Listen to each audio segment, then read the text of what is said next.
నన్ను దిక్కులేని వాటి చేసి వెళ్ళిపోయావా అమ్మా? పసితనంలో నాన్న వెళ్ళిపోయాడు, ఇప్పుడు నువ్వు వెళ్ళిపోయావు. నేను ఎలా బతకాలమ్మా? చెప్పమ్మా. ఊరుకో వెంకట్రావు, ఎంత ఏడిచినా పోయినమ్మ తిరిగి రాదుగా.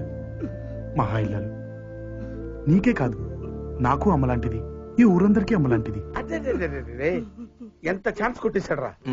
ఈ ఆలోచన నాకు ముందే వచ్చుంటే నేనే మార్కులు కొట్టేసామండి. 100 జన్మలు ఎత్తినా నరసింహుడు తెలివితేటలు నీకు రావు. చూస్తుండ్రా, అలా చూస్తూనే ఉండు. శవం కనపడేదాకా తిరుగుతా, ఆ తర్వాత నా మేధావితనం చూపిస్తా. రత్తాలు ఎంత పని చేశావే? అయ్యో నాగయ్యా, రత్తాలు చచ్చిపోయావా? రత్తాలు పోసిన ఎమ్మ కడుపు పాడ ఎంత పని చేశావే? ఒరే నాయన, గుండె రాయి చేసుకోరా, ఏడిస్తే చచ్చిపోయింది తిరిగి వస్తుందిరా. రాజురా, ఎంత మంచిదిరా ఇది.